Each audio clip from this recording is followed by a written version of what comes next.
bienvenue aux expériences de paysage. Nous avons le plaisir ce matin d'accueillir Alain Cousseran de l'agence Signe.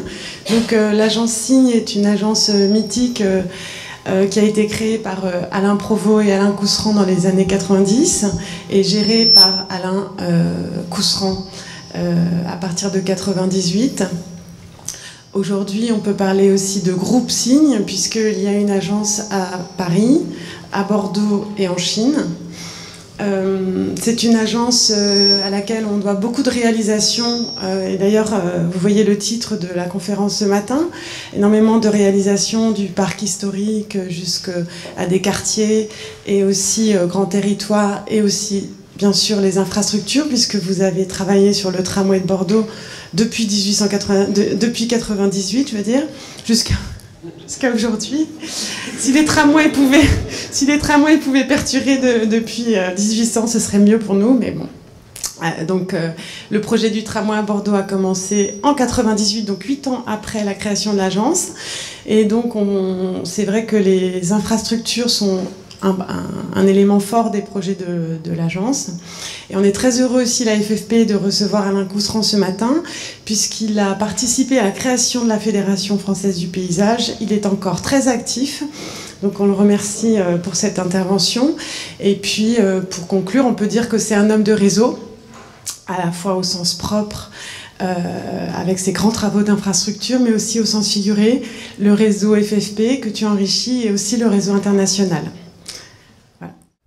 Donc merci de cette présentation, Béatrice, plutôt élogieuse, mais je pense qu'il faut qu'on reste modeste. Malgré ce que le titre de la conférence laisse entendre, on pourrait paraître un peu prétentieux d'expliquer qu'on est capable de tout faire entre le jardin, la ville et le territoire. En fait, c'est pas une prétention. Moi, le message que j'essaie de véhiculer, c'est celui de le paysage, c'est la liberté. C'est la liberté d'entreprendre, c'est la liberté, on travaille, le paysage n'a pas de limite, on travaille sur des frontières, on travaille toujours sur des frontières entre des disciplines, le paysage n'a pas de cadre, on travaille toujours sur ce qui se passe à l'extérieur des lieux sur lesquels on va intervenir, et c'est pourquoi j'ai appelé cette conférence le jardin, la ville et le territoire. Alors, comment je suis venu au paysage? Je ne peux pas dire que j'y suis venu par hasard, parce que c'est une très longue histoire. Le premier texte fondateur pour moi qui m'a inspiré, enfin qui m'a donné envie d'en faire, c'est une nouvelle d'Edgar Poe que mon grand-père m'a fait lire, parce que mon grand-père avait rêvé d'être paysagiste, mais il n'avait pas pu le faire. Et il m'a dit, et cette nouvelle d'Edgar Poe, c'est la description du jardin d'Ardennes. Et alors cette description, elle est à la fois onirique, elle a été traduite par Baudelaire. C'est une description qui décrit physiquement un jardin, ou plutôt une promenade dans un jardin, sur une barque qui tangue un petit peu et où l'auteur explique finalement ses sensations. Et je crois que c'est un petit peu ça, c'est que c'est un texte fondateur parce qu'il exprime le paysage sensible et le fait que le paysage, c'est un rapport du corps à l'espace, tout simplement. C'est un rapport, l'homme se projette dans l'espace, c'est une projection du corps. On dit toujours, quand on est gamin, qu'on a un héros devant soi qui nous guide et qui nous fait avancer. Et moi, j'ai toujours considéré que l'acte de conception, c'est un petit peu ça, c'est suivre son héros et se projeter au lieu d'avoir un discours uniquement réactif et réactif par rapport à la feuille blanche ou par rapport à un site. C'est toujours essayer de se projeter dans cet espace avec beaucoup de modestie, parce que les paysagistes doivent rester modestes par rapport à ce qu'ils font. C'est un petit peu ce qui nous met à l'antithèse de l'architecture, où on n'est pas là moi, le plus beau compliment qu'on m'ait fait, c'est sur le domaine des Villarceaux que vous allez voir, je sais plus quel préfet me dit, mais au fond, vous avez fait quoi là? Et pour moi, c'était un super compliment. Donc, je vais vous parler de l'agence Signe. En fait, la société Signe a été créée par Alain Provost et moi-même en 90. Alain est venu me voir, puis il m'expliquait qu'il fallait qu'on développe une agence de taille importante pour pouvoir s'informatiser et pour pouvoir avoir accès à des grosses commandes. Pour avoir accès, et ça a fonctionné très vite puisqu'on a eu tout de suite des commandes de très haut niveau, surtout sur des grands territoires. En 98, Provost a fait valoir ses droits à la retraite. Et bon, moi, je me suis retrouvé, j'ai racheté ses parts, et puis j'ai poursuivi l'activité en transformant la société Signe en un groupe. Avec une société qui a été créée, dont le capital a augmenté, qui est devenue Signe SAS. Puis après, comme on en avait marre d'être ballotté par les architectes sur les espaces publics, où on voyait qu'il fallait avoir un architecte et un numéro d'ordre pour pouvoir travailler sur l'espace public, et ben on a créé une société d'architecture avec Sibylla. Puis après, bon, comme on en avait marre aussi d'avoir des problèmes de paiement et des problèmes pour recouvrir des créances dans les pays étrangers, et notamment en Chine où il y a un contrôle d'échange qui est assez féroce, bon, on a créé une société à Signe International qui a un bureau à Chengdu. Voilà, c'est vraiment toujours pour répondre à des situations économiques et des situations d'entreprise. Donc comme je vous le disais, notre cœur de métier, ce sont les parcs et les jardins. Les jardins, bon, tout le monde sait qu'en France, le jardin est à la source d'énormément de figures dans l'espace, et notamment que ça soit dans les forêts, mais que ça soit également dans l'urbanisme. Les pas de doigts, les ronds-points, tout ça, ce sont des choses qui ont été inventées dans le discours de jardin. Ça a été également amplifié au XIXe siècle avec tout le travail qui a été incité par Napoléon III, qui revenait d'Angleterre et qui voulait transformer la France en un grand jardin. Et qui aujourd'hui le Paris, c'est le Paris de cette époque-là, c'est le Paris du 19e, et le 19e a fortement imprimé notre façon de voir l'urbanisme, y compris aujourd'hui. Pourquoi aujourd'hui, mais pas dans les années 70?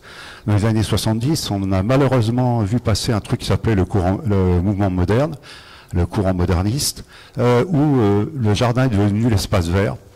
Et puis l'espace vert, entre guillemets, il devait apporter des sensations assez pures, c'est-à-dire l'air, le vent, la lumière, et c'était tout. Et plus du tout, enfin on parlait pas trop de l'homme, les gens, on avait du vide entre les bâtiments, quoi, qui était heureusement un petit peu vert. Donc après, depuis un certain temps quand même, on essaie de revenir à des solutions où la société et la vie dans la rue reprend ses droits. Donc bon, Signe, ce sont toutes nos activités à toutes les échelles, et c'est pour ça que je vais commencer par l'échelle du jardin, en vous parlant d'une opération qui s'appelle le domaine de Villarceau, qui est un concours qu'on a gagné en 92, et on a rencontré un site absolument incroyable, qui est la région venait d'acheter ce domaine et ne savait pas quoi en faire. Et on a commencé par proposer une étude de faisabilité, parce qu'on a découvert que sur ce site, en fait, le jardin avait développé 3 époques. Il y avait une époque médiévale, un jardin médiéval. Ensuite, s'était développé une époque Renaissance, à partir que l'on voit au milieu, et l'an dernier, l'époque du jardin classique. Alors ces époques ont suivi, en fait, ce jardin, c'était un truc de pisciculteur. C'était des moines qui faisaient du poisson pour la région parisienne.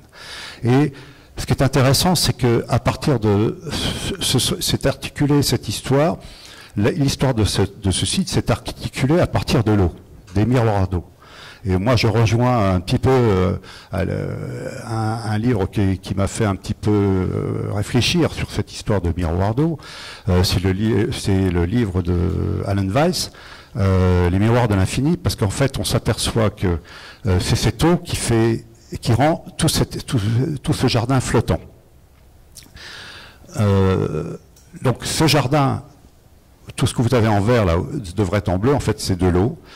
C'est un petit peu toute l'histoire. Le concours avait été lancé pour créer une fondation de l'art du jardin, ce qui était un peu compliqué.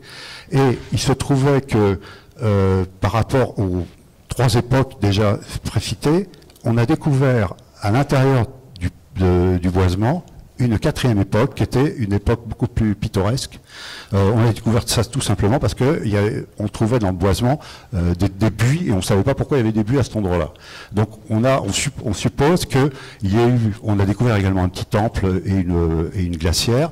On a supposé qu'il y avait une tentative de développement d'un jardin pittoresque par la suite.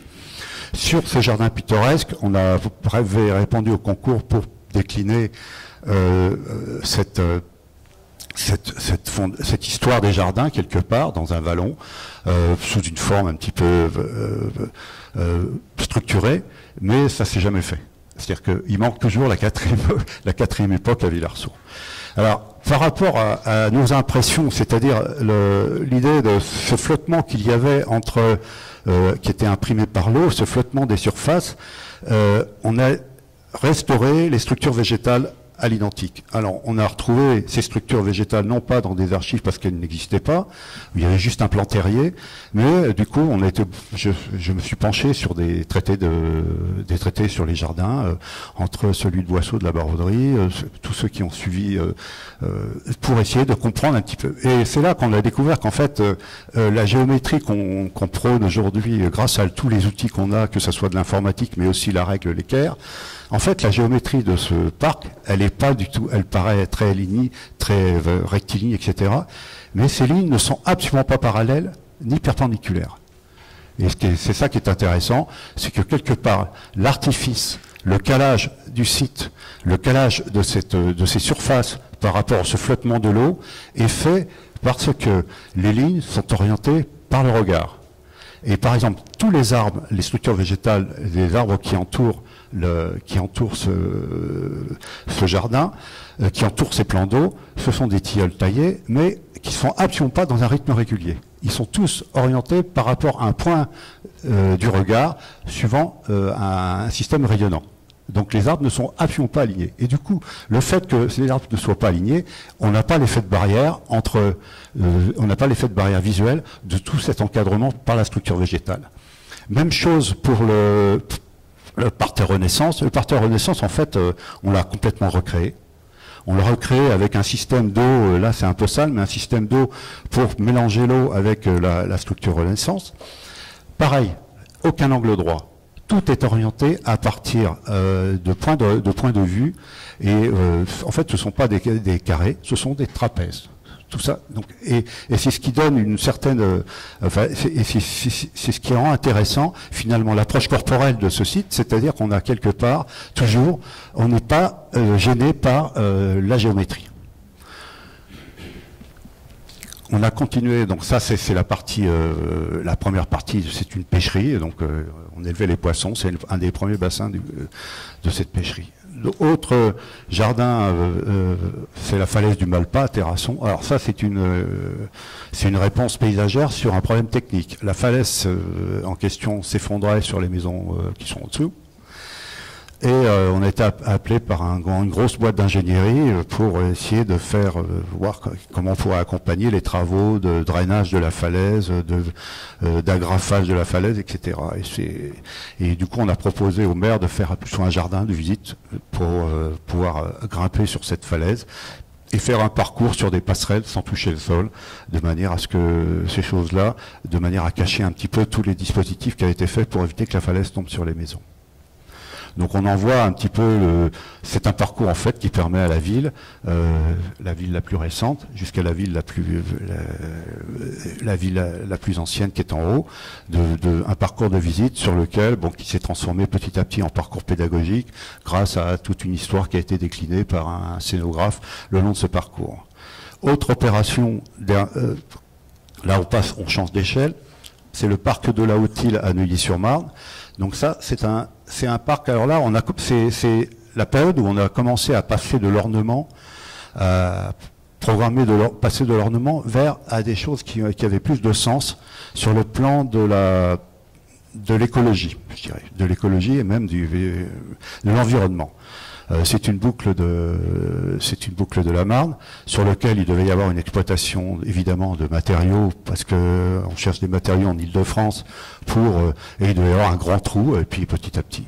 Et on a proposé plutôt que de faire ce grand trou d'avoir un système de canaux inondables qui permettait à la Marne de se déverser, de se revivifier, de se renaturer à l'intérieur en passant, en inondant ces terrains par moment.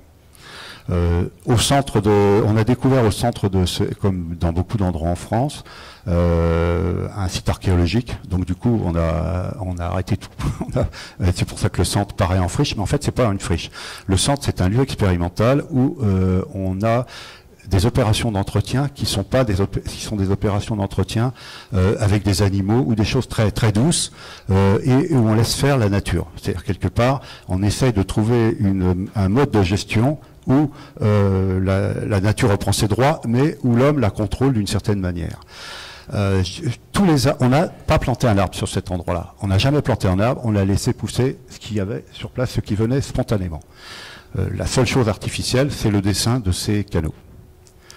Donc là, on a des visions. Alors, ce site est devenu un site de découverte puisque aujourd'hui, c'est la Vifaune qui est venue prendre ses droits dessus, et on a mis tout un tas de dispositifs pour photographier les oiseaux qui viennent, etc. Il y a des clubs qui s'installent et c'est un site qui est géré par le département de 93. Alors, autre époque du jardin, c'est le cœur vert familial à La Réunion. Le cœur vert familial, il a été dessiné par Michel Corajou il y a une vingtaine d'années. Donc c'était une opération, je dirais, de compensation verte par rapport au développement d'un quartier d'habitat social. Et puis petit à petit, l'idée c'était de transformer ce parc en un lieu social, c'est-à-dire un lieu de rencontre. Et on a participé à la programmation de ce lieu, c'est-à-dire d'y introduire des activités propres à ce que font d'habitude les Réunionnais dans les parcs, c'est-à-dire de venir pique-niquer, bouffer. On a créé 3 guinguettes, ce qu'on appelle des rondavelles là-bas. On a créé des lieux, ils voulaient un lieu pour que les enfants puissent se rafraîchir, donc on a créé un endroit avec des jeux d'eau.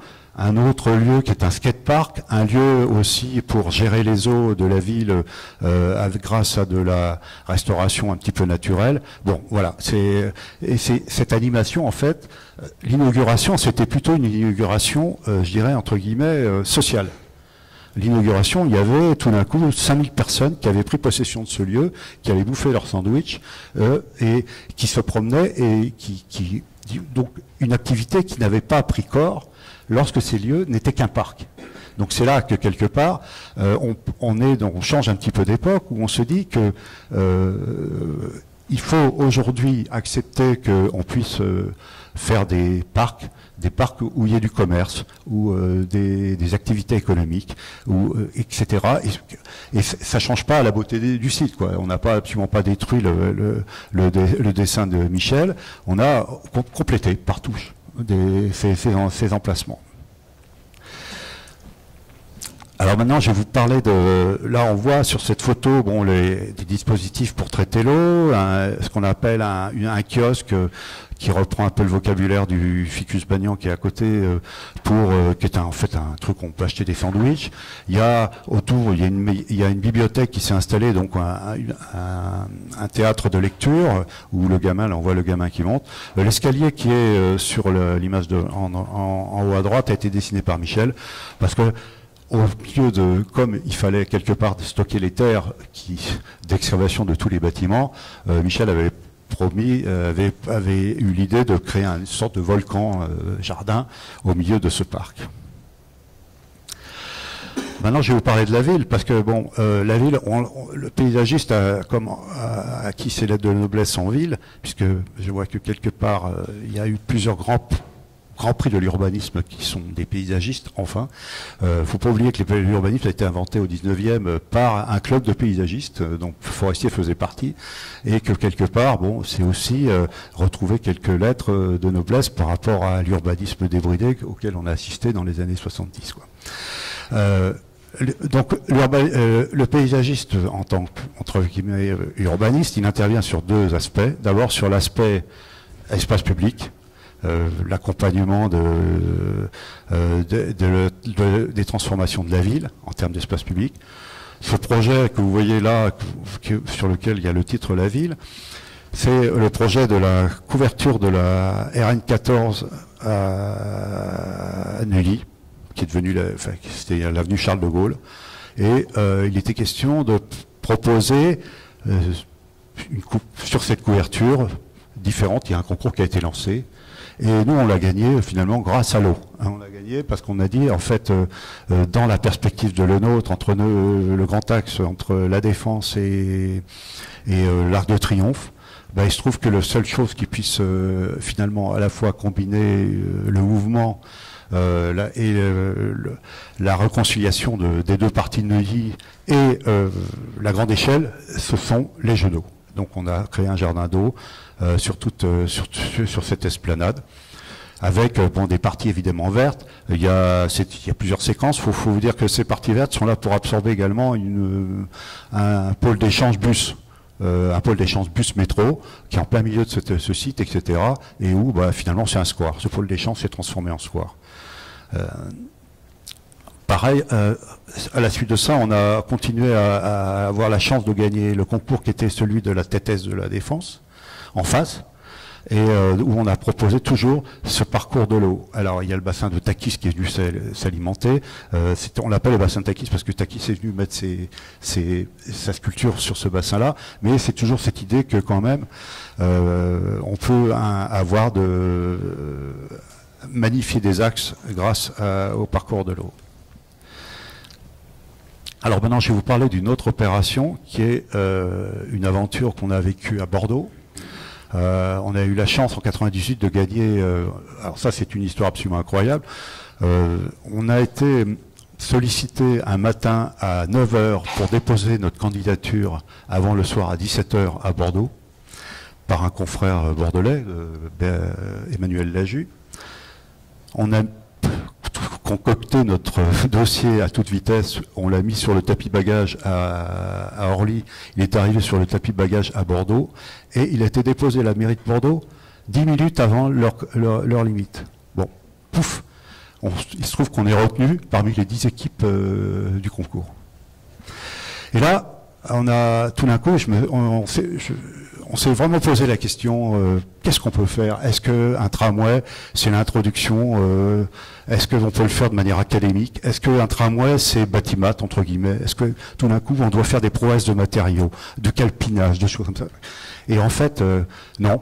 Le tramway, c'est du métal. Donc, on a expliqué, grâce à toute une... on a fait un concours sur le métal. C'est-à-dire que tout ce qu'on allait rajouter dans la ville en accompagnement de ce tramway, ce serait du métal. Alors, ce serait du métal au niveau des équipements de voirie, ce serait du métal au niveau du mobilier urbain, etc. Et ce rythme métallique, en fait, c'est la phrase qui nous a permis également de gagner ce concours, c'est de dire, on a une ville de pierre avec une partie 18e qui est très forte, on a des quais, on a d'autres intervenants qui vont venir, puisque Courajou est venu s'inscrire également sur la ligne de ce tramway. On a des architectes qui ont créé la place Péberlan, etc.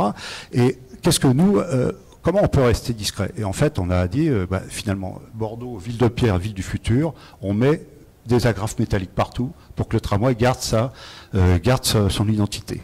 Et ça a été si loin qu'à un moment ou un autre, Alain Juppé a compris qu'on ne pouvait pas se payer le luxe d'avoir des caténaires sur des sites historiques comme sur les quais de Bordeaux ou sur le pont de Pierre. Et c'est là une prouesse technique a été inventée à l'époque, qui à mon avis était un peu exagérée par l'ingénierie comme d'habitude. On sait comment ils font, on sait qu'ils savent faire de l'argent avec pas grand-chose. Et c'est ce qu'on appelle l'APS, la captation électrique par le sol. Le plus électrique est à l'avant du tramway, le moins est à l'arrière. Ce qui fait que personne ne peut s'électrocuter, tout ça, ça avance avec le tramway. C'est une technologie qui est aujourd'hui très au point. Et moi, j'ai du mal à comprendre pourquoi ça coûte plus cher que les caténaires. Mais bon, un jour, il faudra qu'on y arrivera peut-être à avoir d'autres explications. Donc ça, cette photo-là, c'est la photo de l'avenue Thiers à Bordeaux, qui est une avenue qui rentre dans Bordeaux, qui accède au pont de Pierre par la place Stalingrad, qui est une avenue toute droite. Faut pas oublier que Bordeaux, ça a été en partie dessiné aussi par les disciples d'Haussmann. Hein. Alphand était à Bordeaux. Toutes ces équipes-là, c'est des gens qui ont commencé à manier les axes dans la ville. Et puis il se trouvait que là, sur ce tramway de Bordeaux, l'ingénierie n'avait rien trouvé de mieux que de faire serpenter le tramway au guet. C'est-à-dire qu'on avait au milieu de cet axe un serpent.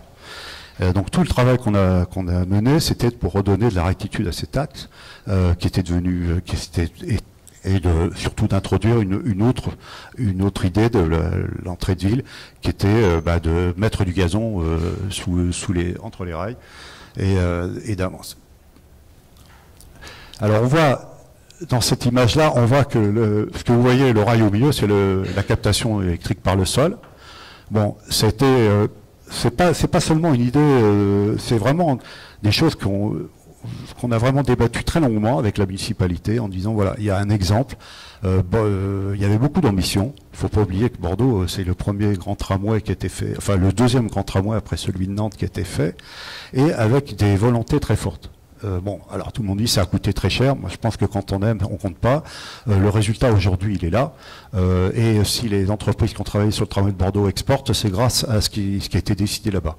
C'est-à-dire qu'on a vraiment eu un travail à la fois sur le grand paysage de la ville, mais également sur la simplicité des choses. On voit là, dans cette image-là, ce que c'est vraiment qu'un espace partagé. Et on peut aujourd'hui, quand on voit le mouvement sécuritaire qu'il y a dans la ville, quand on voit pareil les forêts de poteaux qu'on voit émerger dans tous les espaces publics, y compris à Paris, on ne peut pas marcher sans se cogner dans un poteau. Enfin, je sais pas. Moi, je pense que les vendeurs de plots, ils doivent faire fortune parce que c'est absolument hallucinant et ça sert à rien. Ça sert à rien. Si vous voulez, l'espace, c'est des choses qui sont en rupture avec le corps, où quand les piétons se croisent, ils sont obligés de zigzaguer. Moi, mon agence est boulevard de Strasbourg, on zigzague. On zigzague en permanence, alors qu'on pourrait aller tout droit pour aller sur des trottoirs, pour avancer sur des trottoirs de 7 mètres de large. Et ces zigzags, ça entraîne finalement une certaine nervosité des acteurs qui circulent, et on n'est pas du tout dans de la fluidité, ni dans un espace confortable. Et ça, c'est un petit peu là on voit le tramway, il peut passer là-dedans au milieu des gens parce que le tramway il avance à 7 km/h. Contrairement à ce qu'on pense, ça avance pas vite un tramway. Ça fait des pointes à 15, mais c'est tout. Donc à 7 km/h, on peut se croiser. Là, on voit un petit peu d'autres parties de la ville. Ça, c'est en sortant de la place Faberlan. Des parties où on a, il a fallu qu'on remette un peu de vigne parce qu'à côté de Mériadec, parce qu'il fallait absolument pas qu'on oublie qu'on soit à Bordeaux. Et puis, ça c'est les quais de Bordeaux. Alors les quais ont été dessinés par Michel Courajou, mais notre tram laisse passer passer le projet de Courajou. C'est-à-dire que Michel voulait avoir du gazon à cet emplacement pour avoir la première lanière devant les façades 18e. Ça posait aucun problème. Alors, le paysagiste travaille aussi dans la ville dans ce qu'on appelle les développements urbains. Le tramway de Bordeaux, au début, en fait, il y a eu 5 concours. Les 3 premiers, on les a gagnés avec l'agence BLP, Brochet-la-Jupeillot et puis Elisabeth de Ports-en-Parc. Et les 2 derniers, finalement, parce que comme dans tous ces trucs-là, les équipes se fatiguent et on finit par ne plus pouvoir travailler ensemble pour des raisons XY.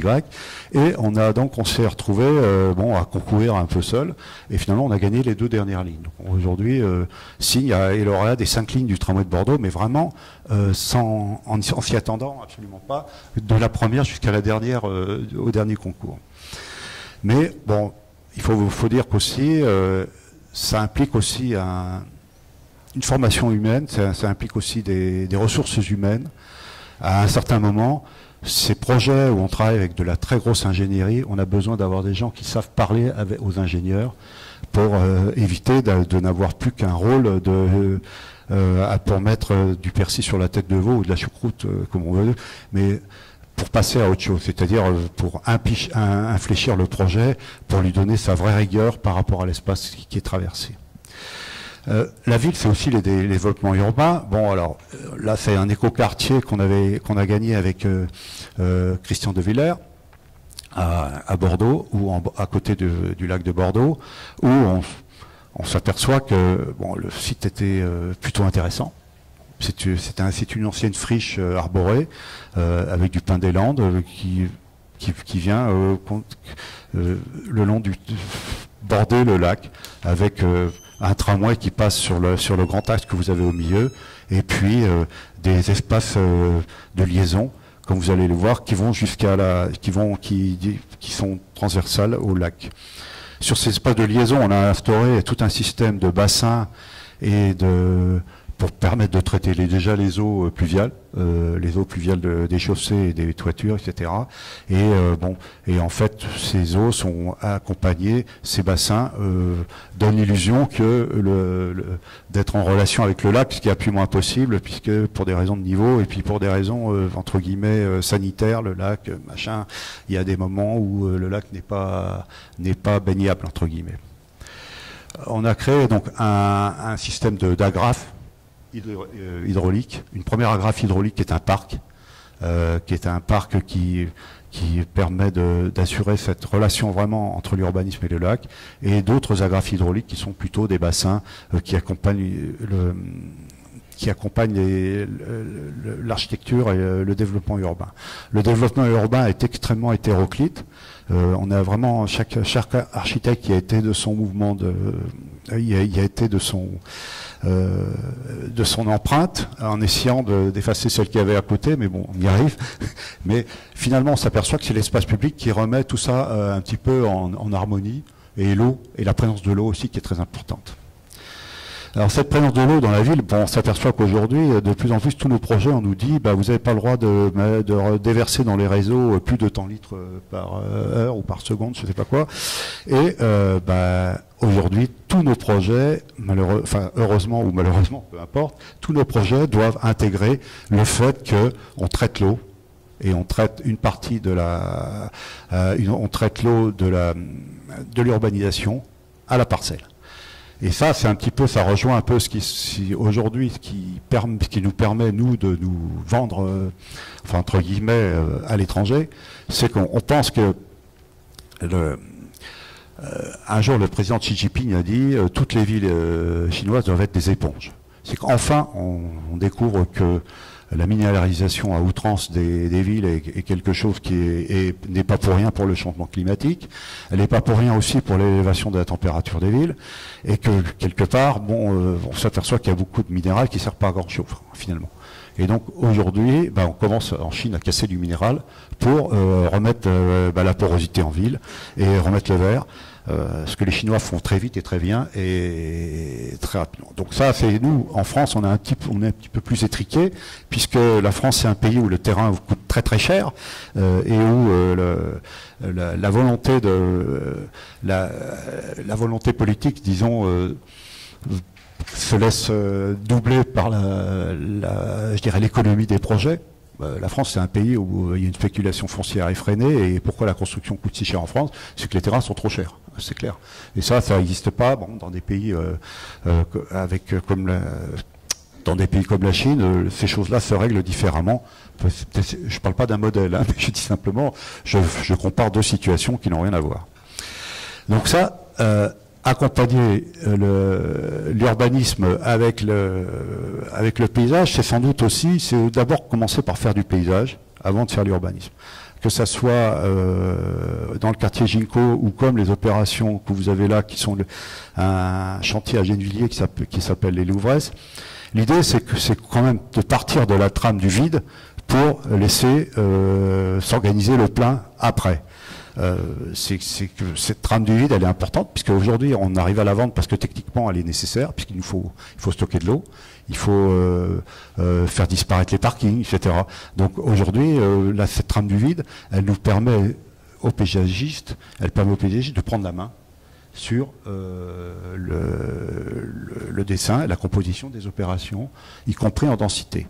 Et actuellement, nous on intervient sur l'île de la Réunion sur une opération de 81 hectares sur une grande ZAC où finalement on a grâce au travail sur le vide, cet équilibre entre le vide et le plein, on donne des opportunités à la ville de pouvoir évoluer sur elle-même. C'est-à-dire qu'on est parti, on nous a dit au début, il faut 600 logements.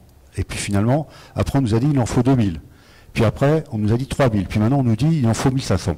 Et finalement, tout, en ayant préparé tout le vide de cette ZAC, en ayant prédimensionné ce vide-là, on se rend compte qu'on a non pas composé à partir des pleins, des figures du plein, mais grâce à la composition à partir de la figure du vide, on arrive à orchestrer ces différences de densité, parce que bon, il y a une chose qui est dans une ville qui est pérenne, ce sont les espaces publics, alors que tout ce qui est du domaine du construit, nous on l'a vécu aux États-Unis quand on a fait le tramway de Houston, tout ce qui est du domaine du construit peut être très éphémère. À Houston, on a commencé à dessiner un tramway avec un centre commercial. 3 mois après, il y avait une tour. C'est-à-dire que quelque part, pour moi, le construit, c'est du domaine de l'éphémère. Et surtout, plus on va aller, plus ça sera éphémère. Alors, c'est ce qui nous amène, bon, finalement, une dernière... une autre formule qui est celle de l'intervention du paysagiste sur les territoires. Alors, le paysagiste intervient de 2 manières sur les territoires. Il intervient sur les empreintes que la société met en place, pose sur un territoire, des empreintes nécessaires aux infrastructures, des empreintes nécessaires à des grands ouvrages, à des grandes ou des grands objets, ou encore des transformations radicales de territoire, pour par exemple de grandes urbanisations, des bouts de ville, de nouveaux quartiers, etc. Alors, en ce qui concerne les empreintes, si vous voulez, la première empreinte sur laquelle j'ai pu travailler, c'est celle de l'autoroute A14 et de la terrasse de Saint-Germain. On a terminé cette opération avec Michel Corajou. Au début, la première sur la diapo que vous voyez, quand on est intervenu sur cette autoroute, l'autoroute sortait de la terrasse de Saint-Germain tout droit. Évidemment, ça paraissait logique. Il avait traversé en souterrain la forêt de Saint-Germain. Il sortait tout droit pour traverser la Seine. Ça, c'était une logique fonctionnelle, inébranlable, etc. Et effectivement, on a commencé par faire tout un travail en étude de faisabilité où on a dit, on est en train de créer la petite sœur à la grande terrasse. On a une terrasse qui fait plus de 2 km. Et on fait une petite sœur qui vient complètement contredire le travail de Lenôtre et de cette terrasse qui longe la Seine. Et on a eu finalement gain de cause en travaillant avec le ministère de la Culture, en expliquant OK pour une autoroute, on va se débrouiller, on s'arrangera pour l'absorber. Mais surtout que le tracé s'excuse par rapport à la terrasse. D'où ce tracé en courbe et en contre-courbe pour traverser la Seine à cet emplacement-là. Et après, deuxième geste, et c'est là où on a commencé c'est à ce moment-là que Michel est intervenu avec nous. Le deuxième geste, c'est de dire, bon, finalement, les terres devaient être évacuées par la Seine. Je ne sais pas si vous voyez, bon, toutes les terres de l'excavation du tunnel qui était sous la forêt de Saint-Germain devaient être évacuées par la Seine pour aller ailleurs. Et on a expliqué que non, ça coûterait beaucoup moins cher à la SAPN d'acquérir les terrains qui vont jusqu'à la Seine pour créer un parc mettant en relation et couvrir l'autoroute, au moins pour faire un parc qui permettait d'assurer la relation entre la terrasse de Saint-Germain et le paysage de la Seine. Et donc ça, c'est un truc qui a été réalisé. Alors, effectivement, ce parc est un peu dessiné parce que l'idée, c'était de retrouver dans le terrassement au-dessus de la couverture les lanières qu'on voit après dans l'agriculture. C'est un paysage de lanières avec, dans la partie haute de l'horticulture et des vergers, et puis dans la partie basse, des cultures maraîchères. Donc, autre empreinte, bon, ça, c'est une empreinte qui est dans la mer. Moi, je suis un marin, donc ça tombait bien. Et c'était à l'île de la Réunion. Donc, on voit qu'au pied de cette falaise, qui est entre la Possession et Saint-Denis, on voit une grande falaise qui mesure 150 mètres de haut. Et au pied de laquelle il y a une route essentielle à la liaison entre la ville de Saint-Denis et puis le port et la Possession, qui est le poumon économique de l'île. Cette route, elle est sans arrêt... cette falaise, c'est une falaise de recul. battue par avant que la route existe, c'est une falaise qui reculait en permanence, battue par la houle de l'océan Indien. L'océan Indien, c'est un des océans les plus durs du monde, où il y a une houle récurrente, que même quand la mer est plate, en fait, il y a une houle, vous faites de la plongée, et vous faites parfois des sauts sous l'eau de 5 mètres, des différences de profondeur de 5 mètres, uniquement par la houle. Donc c'est quelque chose de très puissant. Alors, on a finalement, nous, le travail du paysagiste, c'est une opération sur laquelle j'ai travaillé avec les architectes Lavigne et Chéron, c'était d'un peu d'épurer le travail qui avait été fait. C'est un grand groupe d'ingénierie français dont je ne cite pas le nom, parce que je ne donne pas les noms, mais, qui travaillait là-dessus, mais qui travaille encore, qui proposait un viaduc routier avec un mille-pattes. C'est-à-dire, à la place des poteaux que vous voyez là, il y avait à chaque fois 4 piliers. 4 piliers, donc un mille-pattes qui était sur l'océan, puis une route toute bête, avec 2 tabliers sur les 4 piliers. Et on a fait tout un travail de simulation, bon, parce que par rapport à la monumentalité de cette falaise, qui est en fait un écosystème très, très intéressant, puisque c'est grâce aux embruns de l'océan, c'est grâce à la houle, c'est grâce au fait que la mer attaque en permanence cette falaise que se développent des essences, une biodiversité tout à fait particulière, que certains oiseaux marins viennent nicher, et quelque part, l'idée, tout notre travail, c'était d'expliquer qu'il fallait absolument que l'océan retrouve le pied de la falaise. Et pour que l'océan retrouve le pied de la falaise, il fallait réduire absolument les parties endiguées de cette route et proposer quelque chose de fluide où l'océan puisse passer entre les poteaux, etc. Donc on est passé sur des monopiles de 25 mètres de diamètre avec un monotablier qui donne toute la fluidité à l'ouvrage et qui est à peu près à la même échelle que le site traversé. Donc là, on a une vue qui est de la Grande Chaloupe, qui est l'endroit... à La Réunion, c'était l'endroit où tous les immigrants à La Réunion étaient installés à la Grande Chaloupe pendant 40 jours pour être sûr qu'ils ne soient pas malades avant d'aller pendant la période coloniale, avant d'aller dans leur possession. Ça, c'est... Qu'est-ce qu'on a fait là? Le paysagiste a surtout travaillé sur les porosités qu'on pouvait installer finalement entre les parties urbaines, à chaque extrémité de la ville, à Saint-Denis, c'est l'entrée de la route du littoral. La Grande Chaloupe, c'est l'entrée vers un parcours touristique vers les Hauts. Et la Possession qui est ici, c'est l'entrée vers la ville de la Possession. Donc cette route du littoral, doit avoir finalement des raccordements, des branchements. On a évité les effets d'échangeurs routiers, etc. Et on est plutôt passé sur une chose un petit peu plus jardinière. Autre projet, mais je pense que vous en avez déjà entendu parler par Bertrand Folléa, c'est la route des Tamarins, à l'île de la Réunion, pareil, où effectivement, ce sont les paysagistes qui ont participé au dessin du tracé, des courbes et des contre-courbes, en introduisant l'idée que finalement, les courbes n'étaient pas forcément que des arcs de cercle, ça peut être aussi des clotoïdes. Il ne faut pas oublier que dans les jardins, on a pas mal utilisé les clotoïdes et les figures à partir de ce type de courbes qui se resserrent et qui se referment.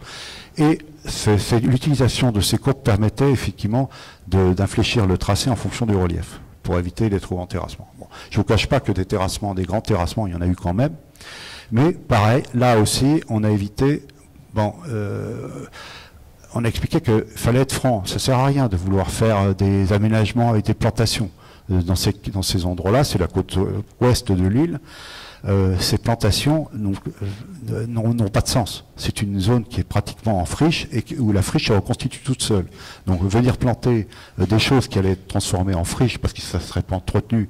Et donc du coup, le paysage finalement s'est recicatrisé lui-même autour de ces grands gestes très forts. Dans la même logique, si vous voulez, on a travaillé sur une autoroute où on n'a fait aucune plantation. C'est un travail sur la géologie, sur les terrassements, c'est-à-dire que depuis que les paysagistes ont eu accès, finalement, l'informatique nous a apporté pas que des malheurs, mais aussi des bonheurs. C'est-à-dire depuis qu'on peut travailler sur des machines et on peut corriger des projets d'infrastructure en temps réel, alors qu'avant, il fallait déplier, gratter 100 calques sur 100 km. Là, non, là, on travaille en direct sur la 3D. Et l'idée, c'était d'accompagner les mouvements de terre de cette autoroute, qui est l'autoroute A20 dans le Quercy, où finalement, les terrassements, ça reste des choses franches. On est dans du domaine routier, et le travail, c'est tout un travail d'agrafage de cette monumentalité, qui est la monumentalité de l'infrastructure, avec le paysage traversé, sans rajouter des couches d'ornement, essayer de faire que les choses soient les plus simples possibles dans la perception. Pourquoi? Parce que c'est des choses qui se lisent à la vitesse, avec une certaine vitesse, même si on tend à réduire la vitesse. Donc c'est la relation entre le grand paysage et l'automobiliste qui est en cause. C'est pas le fait de planter, je sais plus trop quelle essence. Moi, si vous voulez, on a beaucoup travaillé sur les infrastructures chez SIG. On s'aperçoit, on fait un petit peu notre mea culpa, que toutes les plantations qu'on a fait au début, il n'en reste pas une. Il n'en reste pas une. Ça sert à rien. Ça va servir à rien. Et il y a eu tout un mouvement de paysagistes. Moi, je vois tout le Tour du Sud qui a été planté à grand renfort de millions de francs à l'époque. Ça ne sert à rien. Ça disparaît. Ça tient pas la route. Ça tient pas dans et même sur le plan intellectuel, si vous voulez, ça sert à rien. Et ça, c'est un peu un geste où c'est la porte du Quercy, où on a travaillé. Lorsque vous voyez il y a un grand trou. En fait, c'est là où on a découvert un lion des cavernes qui était mort à cet endroit. Enfin, le squelette d'un lion des cavernes, etc. Donc, un travail très simple sur la géologie, sur les bassins. On nous a dit, mais comment on peut végétaliser des talus pareils? Faut pas oublier, au début, on était parti sur des talus à Risberne. Je ne sais pas si vous voyez ce que c'est qu'une Risberne, c'est que tous les 5 mètres, on met une plateforme, et puis après, on décale. Et on a effacé toutes les Risbernes. On a expliqué qu'un talus, ça pouvait commencer avec une pente et se terminer avec une autre pente, et que sur le plan de la tenue du talus, c'était tout assez efficace. Et on a eu Alors oui, il faut vous dire qu'à l'époque, quand même, quand on a gagné ce concours, c'est le premier concours de ma vie où je me suis fait insulter à la première réunion. C'est-à-dire que c'était un concours où le tracé avait été découpé en 4 sections. 4 sections, pouf, on gagne les 4 sections d'un coup. Pourquoi? Parce qu'on proposait un discours très simple sur, non pas du paysagement, mais sur un vrai travail sur l'infrastructure elle-même, en agrafant cette infrastructure au territoire. Et la première réunion, c'était complètement hystérique. C'est-à-dire, j'avais en face de moi 2 ingénieurs du laboratoire des ponts, du laboratoire géologique des ponts José, et on ne s'est jamais fait autant engueuler donc, aussi étrange que ça paraisse, c'est que dès qu'on touche un petit peu, c'est là où je parlais de liberté, c'est-à-dire qu'il faut vraiment qu'on aille chercher à la frontière de nos disciplines pour pouvoir argumenter sur ce travail à la grande échelle. Il faut qu'on soit toujours sur les limites, et pas seulement les limites intellectuelles ou disciplinaires, mais également les limites physiques, parce que là où se passent les choses, finalement dans le paysage, c'est toujours la limite entre l'objet et ce qui se passe à l'extérieur. C'est ces limites-là qu'il faut arriver à soigner le plus possible.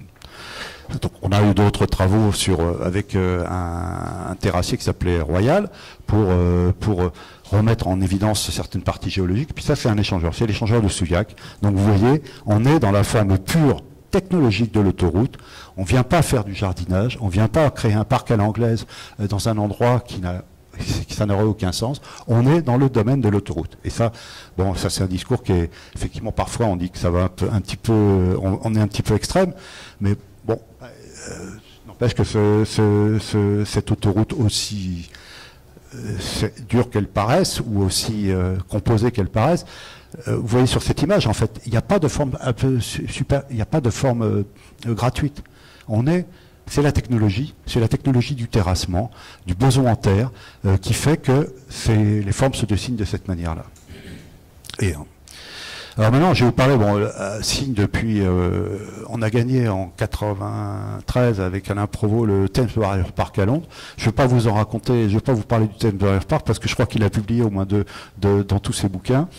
Donc, les opérations dont je vous parle, c'est pas... si vous voulez savoir un peu tout ce qu'a fait Sid, vous lisez les livres d'Alain Provost, ou vous allez sur notre site internet, là vous aurez à peu près un recueil de tout ce qu'on a fait depuis 90. Alors là, c'est hyper prétentieux. Ce que je vais vous montrer, c'est depuis quand on a commencé à parler anglais pour faire le projet de Thames Barrier Park, qui a été réalisé, et de manière hyper intéressante pour nous, parce qu'on a découvert des procédures qu'on ne connaissait pas en France. C'est-à-dire qu'en Angleterre, quand vous allez à une réunion, l'ordre du jour est préparé et on ne dit rien d'autre.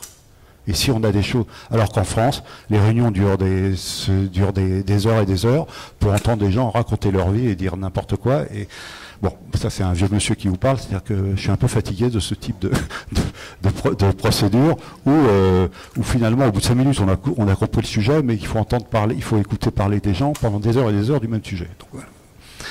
Donc ça c'est un petit peu le travail de Sid dans le monde. Vous verrez qu'il y a une concentration particulière sur l'Asie, parce que c'est quand même un endroit où ce sont des pays émergents, où les choses vont très vite. Un projet en Chine, c'est 45 jours pour le dessiner. Je vous dis, tous les concours qu'on fait en Chine, c'est 45 jours. Quelle que soit la surface, quels que soient les trucs.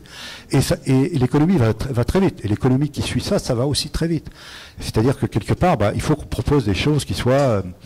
c'est vraiment des équipes très spécialisées qu'on a. C'est des équipes à concours. Nous employons une équipe chinoise. Nous avons j'ai créé une société signe international avec une jeune chinoise qui a commencé sa carrière à l'agence comme stagiaire. Et c'est bien simple, cette jeune chinoise comme stagiaire à l'agence nous a déjà rapporté 3 projets. Parce que elle a tout de suite une action commerciale. Elle nous a vendu 3 fois en Chine en étant stagiaire. Donc après, c'est sûr que ça crée des liens et que maintenant, elle est devenue effectivement un associé à part entière, puisque on est très content de cette... et elle dirige l'agence de Chengdu. Alors ça, c'est un projet pour un milliardaire, le plus gros producteur de thé de Chine. C'est un projet que j'ai dessiné avec Jacques Rougerie, qui est un ami presque d'enfance, avec qui on fait du bateau, qui est l'architecte de la mer, qui est à l'académie. Et on reconnaît son architecture, qui est toujours très organique, qui s'inspire des formes des mollusques marins ou différents animaux marins, pour essayer de combiner. Ce producteur de thé voulait continuer à produire du thé, mais dans un grand parc. Donc on voit cette image où finalement on a installé un parc, une partie un petit peu qui reprend les idées de Marly avec le parc à la française, le canal central et puis les pavillons qui viennent rythmer, qui accompagnent ces axes. Et puis une autre partie derrière, beaucoup plus libre, dans lequel se déroulent à la fois des chants de thé et des promenades arborées. Bon. Ça nous amène à dessiner aussi de l'architecture, c'est pour ça qu'on a créé Signe Architecture aussi. On a de jeunes spécialistes chez nous qui travaillent plutôt sur de l'architecture de ce type-là. C'est-à-dire on ne veut pas faire du logement, parce que c'est pas notre métier, mais on veut quelque part arriver à concilier le jardin avec l'architecture, notamment pour ce qui concerne les pavillons. Autre opération, ça c'est un concours qu'on a gagné avec Philippe Madec à Casablanca. C'est une opération où finalement une opération sur une ancienne carrière à Casablanca, et une carrière qui bordait un vieux parc qui est un zoo, le zoo qui est le parc de Sindibad. Sindibad, c'est Sindbad le marin, donc l'imaginaire. Donc l'idée, c'était de créer un nouveau quartier résidentiel qui paye la restauration du parc. Et c'est ce qui a été fait. C'est-à-dire, avec Philippe, on a redessiné à la fois toute cette partie résidentielle, et le peu qui a été construit, finalement, permettait de compenser largement le réaménagement du parc, à laquelle une paysagiste marocaine qu'on connaît bien, qui s'appelle Mounia Benani, a participé dans ce qui concerne la partie opérationnelle. Donc on voit, ça c'est on a trouvé également, pareil, comme dans toute carrière, il y avait des éléments d'archéologie et des squelettes de dinosaures ou de trucs. Donc Philippe Malek a dessiné un musée archéologique qui était une espèce de grande dalle sur lequel on arrivait à percevoir un petit peu tout le travail, la muséographie de ce qui se passe en creusant et en nettoyant et en découvrant sur la terre, ce qui se passe dans la Terre. Donc ça, c'est ce fameux musée. Alors là, maintenant, on va commencer à parler de la Chine. La Chine, c'est toujours d'autres échelles. Ça, c'est la rivière Qin, Qing, ça se dit Qin, à Chuchanian, qui est à côté de Chengdu, qui est un projet de plusieurs kilomètres carrés, qui se trouve à un endroit clé qui s'appelle la bouche du poisson. Les Chinois ont inventé 700 ans avant Jésus-Christ la manière de freiner l'eau et de la dispatcher dans tout le Sichuan. C'est incroyable, c'est un ouvrage hydraulique qui est absolument incroyable, où on gère non pas l'eau par des barrages et des vannes, mais par tout un système de sas parce que la rivière que vous voyez là, c'est quand même une rivière c'est 3 fois la Durance en largeur et en débit. C'est-à-dire que ça y va. C'est un fleuve qui descend du Tibet, avec tout ce que ça représente en termes de variation de volume, et c'est un fleuve immense. Donc l'idée, c'était de redévelopper la ville sur le thème de l'eau, le long de cette rivière, parce que comme dans toutes les rivières-mers, dans toutes les villes du monde, dans tous les pays émergents, les rivières-mers, ce sont des potoirs, ce sont les égouts des villes. Donc l'idée, c'est de renaturer un petit peu ces rivières pour qu'elles retrouvent leur fonction de rivière initiale qui ont fondatrice des villes. Et c'est un travail qui a été fait à Tchouchanié en prolongement de la bouche du poisson. Donc avec toujours ce travail effectivement en images. Les projets, quand on part à l'exportation, se vendent beaucoup avec des images.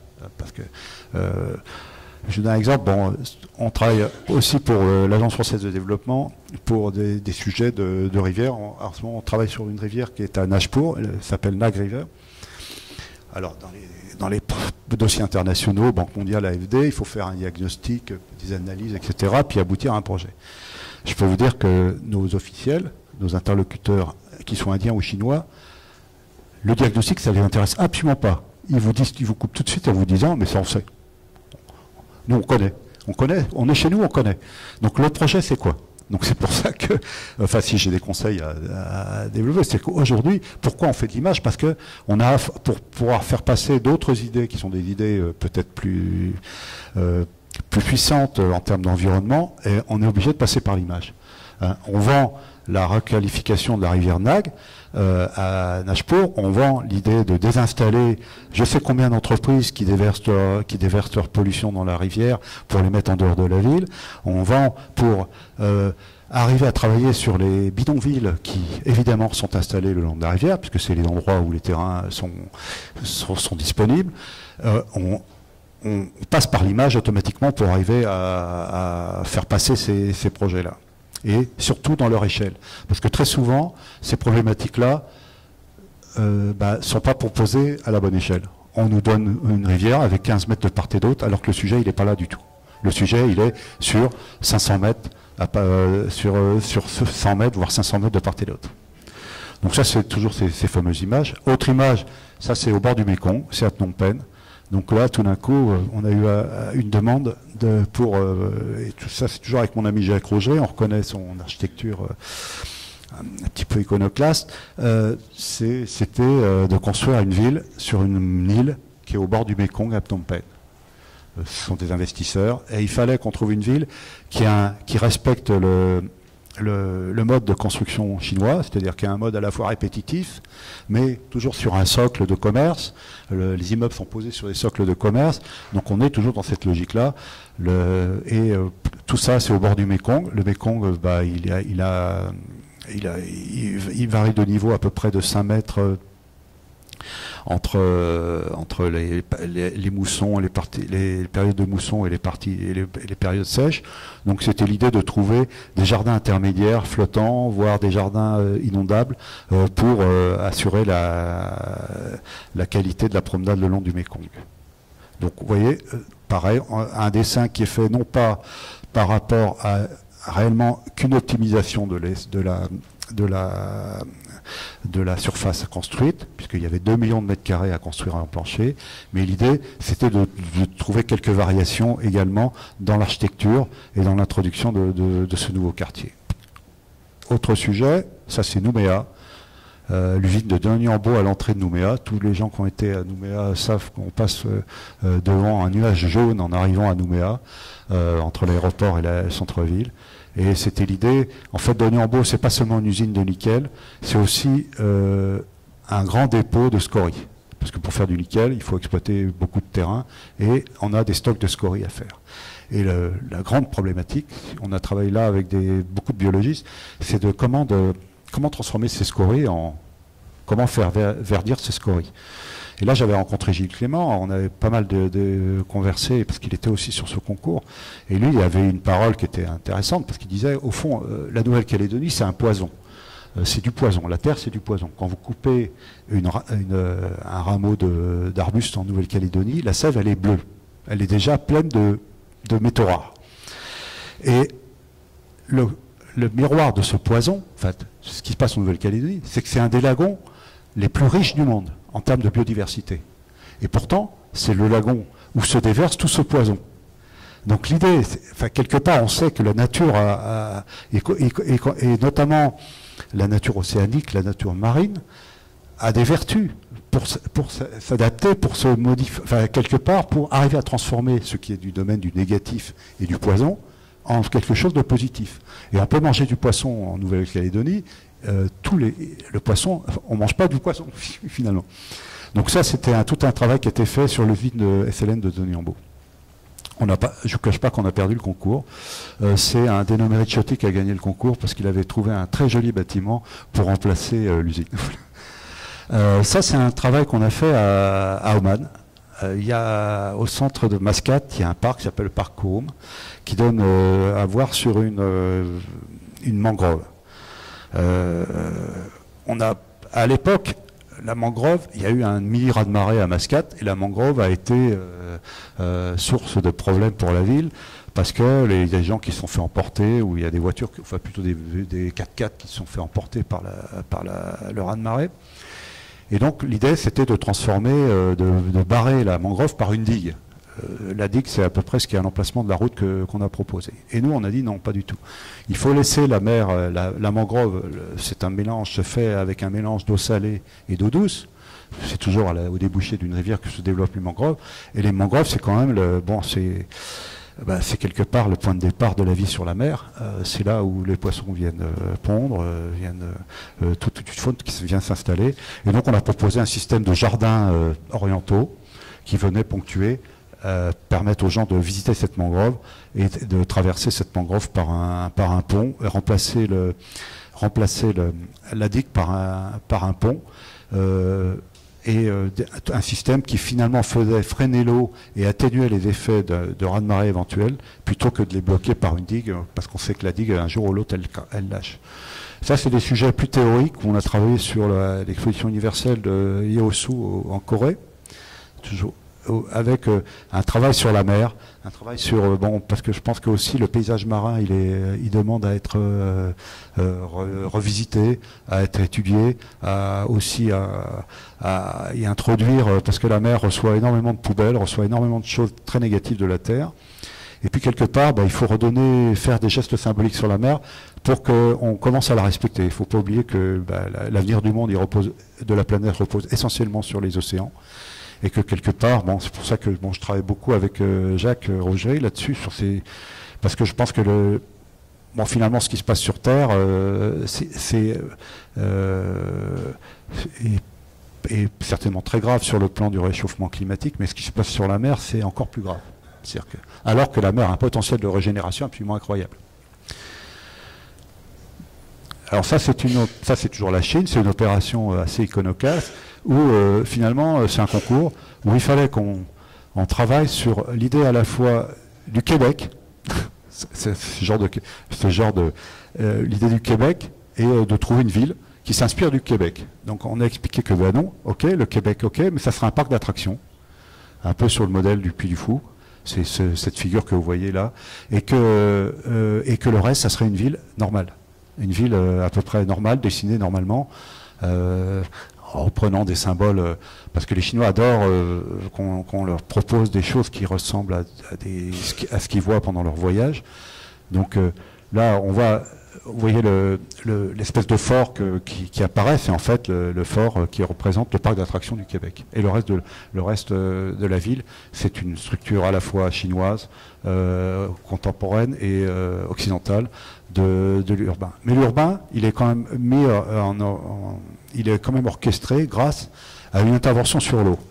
L'idée, c'est, à l'origine, bon, il fallait qu'on fasse un plan d'eau. Il y avait un petit plan d'eau douce qui était prévu, qui récoltait toutes les eaux de la campagne. On sait que les eaux de la campagne chinoise, elles sont très chargées en des tas de choses. Et que donc, et nous, on a proposé plutôt de faire un lieu de mélange de l'eau douce et de l'eau salée, qui est une autre forme d'équilibre biologique, mais qui fonctionne tout aussi bien. Donc ça, ce sont des images, voilà. Ça, c'est le hub. On arrive par le train sur cette immense gare, et de là, on part sur un monorail pour visiter cette zone. Autre projet en Chine, ça c'était à la suite du tremblement de terre du Sichuan. On avait été appelé pour faire une proposition. C'est une vallée qui s'appelle la vallée de Longshe, c'était une route avec un chapelet d'hôtels. Avec un chapelet d'hôtels tout le long de la route, voilà. Bon, dans une vallée du Sichuan, c'est la partie montagneuse du Sichuan qui est intéressante parce c'est des paysages à la fois de bambou, c'est là où c'est l'habitat du panda. On a fait ça toujours avec mon ami Roger. Et l'idée, c'était de proposer, donc c'est là où la limite de notre discipline intervient. La liberté, c'est qu'on a extrapolé finalement l'idée du Feng Shui à travers 5 villages.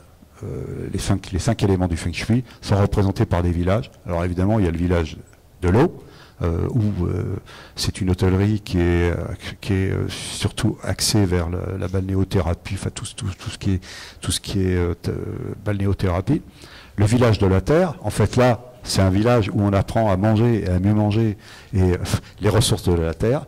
Le village du feu, alors là, ça c'est le village de l'énergie où on va danser, on va faire du sport et on vient se ressourcer physiquement. Et puis reste le village du bois, où là c'est le village où finalement on est dans un jardin et on vient profiter des ressources du végétal dans ce village. On est évalué dans un autre village qui est le village métallique à l'entrée, et le village métallique permet de vous orienter vers tel ou tel village en fonction de votre santé. Vous êtes scanné, on vous dit ah ben là vous feriez mieux d'aller dans le village du 3 jours au village végétal, etc. Donc c'est un système qui a été mis en place dans le Sichuan. Donc on voit des formes d'architecture de Jacques. Autre, toujours à grande échelle, c'est l'idée de la promenade, la promenade un petit peu par des passerelles sur un grand site Nansha à Guangzhou. Et puis voilà. Je vous remercie. J'espère. Je suis désolé d'avoir écouté.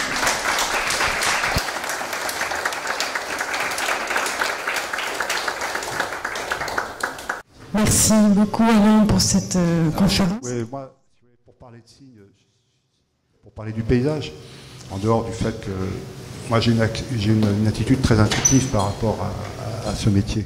Je sais qu'il y a des expériences de paysage, j'en ai regardé quelques-unes sur Internet, où tout un travail est fait pour la redéfinition du paysage.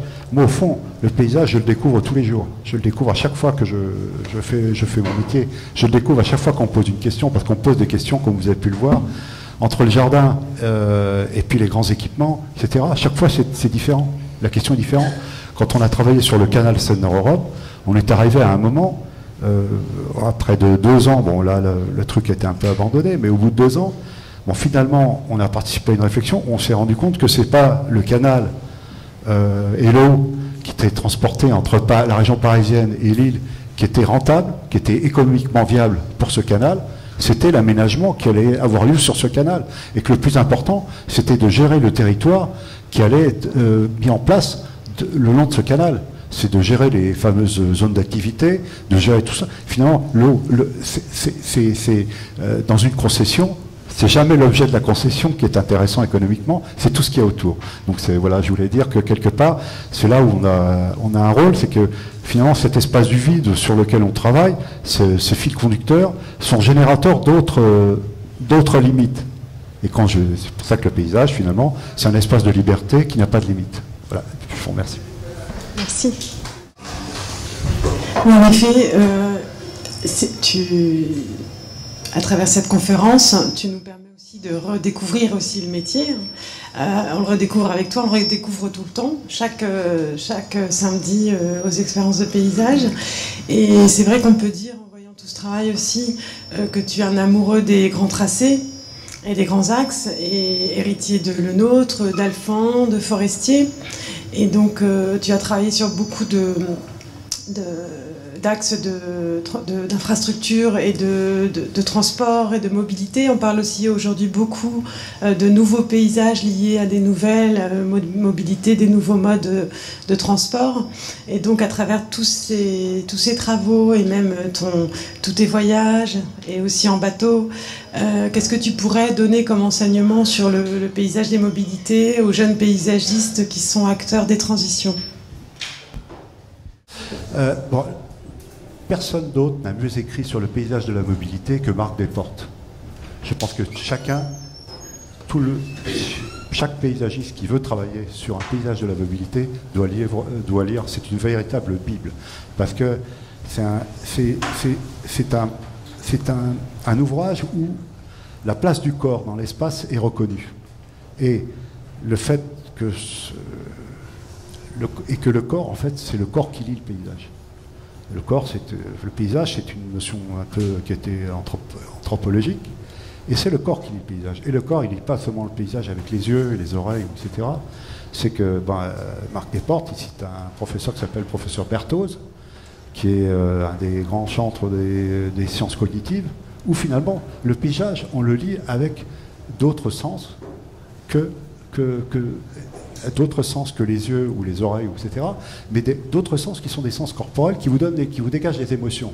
C'est-à-dire, si tout d'un coup on a une émotion, on devient rouge, on prend un petit coup de chaleur, on ne sait pas pourquoi, c'est que c'est le corps qui a détecté quelque chose qui est autre chose que la vision ou les oreilles ou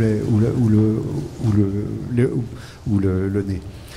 Donc, je pense que quelque part, moi, cette idée, je vous l'ai dit à un moment, moi je me suis toujours projeté dans cette idée d'avoir toujours un héros devant moi qui me trace la route, c'est-à-dire qui ressente avant moi le paysage. Quelque part, quand je me déplace sur un trottoir, si j'avais pas ce héros devant moi, je buterais dans tous les obstacles dont j'ai parlé, les fameuses biroutes qui sont installées partout, ou les gens. Quelque part, la sensation, c'est pas quelque chose qui est du domaine du réflexe. C'est un domaine où on prend possession d'un site avec son corps. Et je pense que ça, c'est un petit peu... Et cette idée que le corps est réceptif d'un paysage et en déclenche et finalement permet d'accepter de lire un paysage dans la mobilité et dans le déplacement, c'est grâce finalement à ces sensations corporelles qu'on peut les apprécier. Je peux donner la parole à Jacques Coulon qui vient régulièrement aux expériences de paysage. Je suis très sensible que Jacques Coulon soit déplacé. Moi, c'est vraiment, je reste qui est un interlocuteur dans la salle. Venu écouter parce que... Non, mais j'ai rien de particulier à dire. Voilà. Je viens parce que ça m'intéresse de voir tout ce qui se passe et pour connaître mieux un travail que je connaissais pas complètement. J'ai pas grand-chose à en dire de particulier. T'en as parlé, c'est très bien. Je suis très sensible à ta présence. Hein. Je tenais à te Ah oui, tu fais partie des... Ouais. Bon, Marc Hamoun, moi je veux te poser une question. Vu ton parcours, vu 90 jusqu'à maintenant, tu as vu aussi l'évolution des commandes ou la façon dont le paysagiste prenait sa place, mais aussi tous les toutes les demandes qu'on lui imposait de plus en plus à avoir. Et justement, dans ta présentation, puisqu'on a eu d'autres exposés où cet aspect-là ressortait de plus en plus, c'était la fameuse participation citoyenne ou la démarche de l'éco-conception. Quand on voit tes tracés, les grands axes, comme il a été dit, etc., j'ai essayé de voir comment ça se matinait avec cette idée que le paysagiste devait être aussi ce médiateur social de l'éco-conception participative, démocratique et citoyenne. Oui, bah c'est une vraie question. C'est un vrai bouleversement. Mais je t'avouerais que pour moi, il y a participation et participation.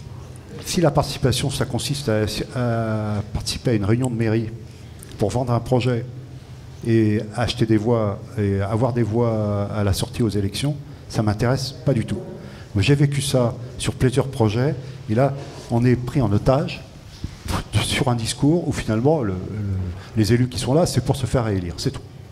On a vécu ça, sur plusieurs projets où on devient des otages, ou quelque part. Par contre, il y a une autre participation à laquelle je suis devenu plus sensible, où là, je me sens beaucoup plus impliqué. En Inde, sur Naj River, la discussion, elle a lieu dans les bidonvilles, avec les responsables de ces bidonvilles, qui t'expliquent l'économie d'un bidonville, comment la société du bidonville fonctionne, comment elle vit. Il y a toute une économie qui est faite, et que ces gens-là, si tu les déplaces, tu casses tout. Tu casses tout. Et quelque part, tu découvres enfin des traces pour ton projet, parce que tu peux y aller très bien avec tes idées occidentales en disant voilà, on vous déplace, de toute façon, petit. Et puis tout d'un coup, tu t'aperçois que tu peux retravailler le bidonville sur le bidonville avec ces gens-là. Et là, tu te rends compte que tu es dans une autre dimension de la participation. Parce que ces gens-là, c'est un véritable échange culturel. Moi, j'ai du mal. Enfin, les échanges culturels, si tu veux, avec les élus en France, franchement, j'ai du mal. Je suis désolé. Bon, j'ai un âge où je peux me permettre de le dire, mais j'ai beaucoup de mal. Parce que je trouve que quelque part, on n'est pas du tout sur le même registre. En Chine, quand on va discuter des projets, dans la vallée du Sichuan, dans cette vallée de Longshe, où il y a eu quand même 150 000 morts dans le Sichuan. Et tu tombes encore, et quand on a commencé ce travail-là, on était au milieu des débris, des ruines, avec des gens qui récupéraient les briques une à une pour se reconstruire quelque chose. Et là, tu parles avec ces gens-là, et tu t'aperçois qu'il y a un échange bienveillant qui s'établit. Tu as un échange bienveillant. Parce que, effectivement, bon, les Français, on a une chance folle, c'est que les gens nous adorent. On ne sait pas pourquoi, mais alors on reçoit les gens comme des... on reçoit très très mal les gens en France, mais on est adoré dès qu'on se déplace quelque part. Et dès qu'on va devant les gens, ça marche très bien. Donc voilà, la participation citoyenne, oui, dans des cas où il y a un véritable échange culturel, où on apprend quelque chose. La prise d'otage, non, parce que je considère que ce n'est pas notre boulot. Merci, on peut remercier ProUrba de nous accompagner sur les expériences de paysage. Et alors on va clôturer, on va vous inviter à prendre un jus à côté. Merci encore. Non, c'est moi qui vous remercie.